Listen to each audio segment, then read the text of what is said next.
To avoid any sense of confusion, let me clarify that Konami actually has two archetypes that both go by the name of Worm. One of them is the dual terminal archetype based around reptile type monsters, which was reviewed on Rank 10 Yu-Gi-Oh's channel. Go check that out if you like, although you probably have already. And the one is the anime archetype based around insect type monsters that focus on deck milling, and they were used by Tetsu Ushio in one duel while he was being possessed by the Dark Signers. And yeah, let's get going with the first monster, that being Needleworm, a level 2 flip effect monster which allows you to send top 5 cards of your opponent's deck to the graveyard. Back in the age-old meta, this was a brilliantly designed card when milling was actually harmful to the opponent, but nowadays it's actually making them plus, since the graveyard has become basically a second hand due to all those Lightsworn cards and all them cards with really beautiful graveyard effects and all. So yeah, I mean, you can still build a decently functional mill deck with with Needleworm as its core basis, since it's the best its archetype has to offer. But it's not that consistent as it used to be back in the day. So yeah, if you want to give yourself a fun challenge, build a fun little Needleworm deck. Next up we have Worm. If this card is destroyed, send the top 3 cards of your opponent's deck to the graveyard. Keep in mind that it says if it is destroyed, and if it's destroyed by any means, including battle or card effect, including your own card effects, you can just mill 3 cards of your opponent's deck to the graveyard. So yeah, it's actually very, very plentiful, not like a Needleworm, but very plentiful mill effect to have, but not like the next monster, that being Shieldworm. When this card is summoned, it is changed to defense position, then send one card from the top of your opponent's deck to the graveyard for each face-up insect type monster you control. In this link focused meta, on a good day you'll be able to mill 6 cards from your opponent's deck, but it's not usually more than 2. So yeah, Shieldworm is actually a very, very underwhelming card.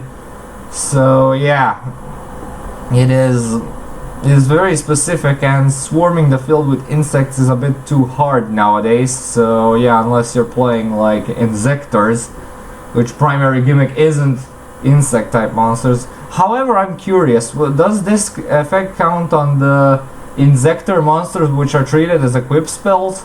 Not sure though, but it's worth checking out.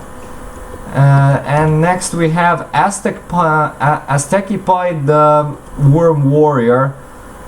Cannot be normal summoned or set, must be special summoned by banishing one insect type monster from your graveyard, and cannot be special summoned by other ways. If this card inflicts battle damage to your opponent, send the top card of their deck to the graveyard.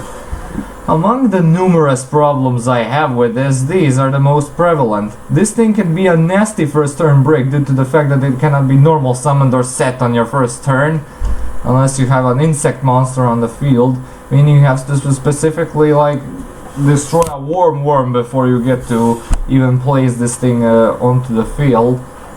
But yeah, it is their highest beat stick in the main deck, so I guess not everything is bad. Still, who am I kidding? This thing isn't worth running at all. And next up we have their last main deck monster, Dungeon Worm, which is a vanilla level 5 monster with stats that are lower than Aztecified. Yeah, out of place, right? It's their actual first monster that falls under this archetype that was released in 1999, I believe. And next up, you thought Dungeon Worm was obsolete and out of place?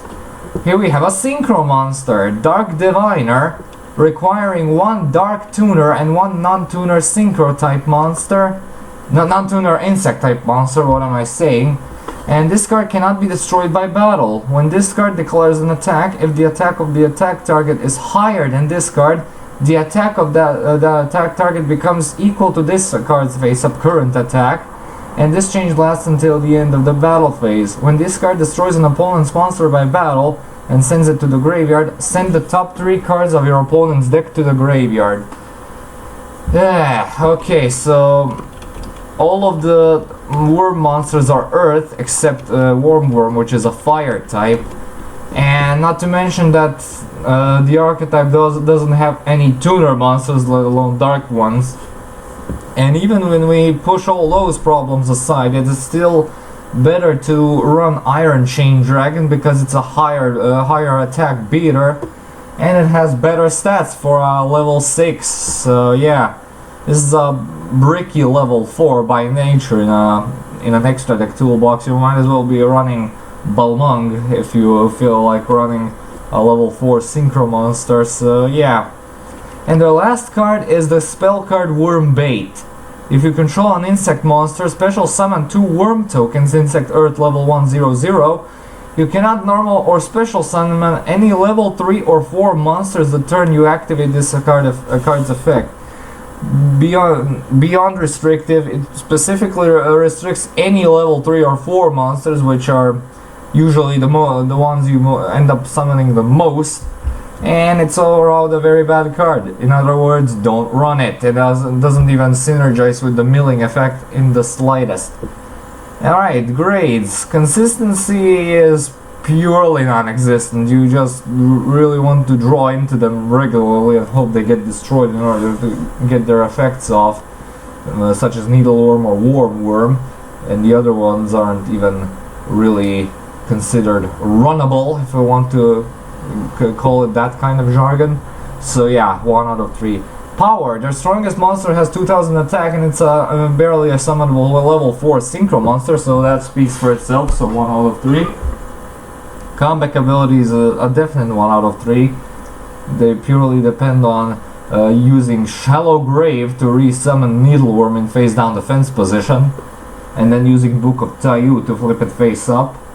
And next up we have Protection, which is the only form of protection is Dark Diviner's protection from being destroyed by battle, and that's as far as it goes, so no, 1 out of 3.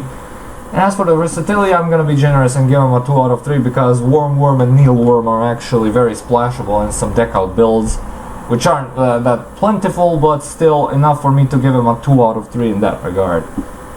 Yeah. Finding cards that belong to this archetype was actually a chore because the dual terminal worms kept shuffling among them, and some cards like Galaxy Worm and Hack Worm, which are not even related. So yeah, it was a bit of an adventure, so I'm gonna end it right here. I didn't expect much from this archetype since it was used in a grand total of 1 duel, so yeah, I'll leave it at that. Thank you all so much for watching. Stay tuned for more videos and updates. Comment, like, and subscribe, and as usual, I'll do the next vid whenever I can. See you all, have a good day, and peace.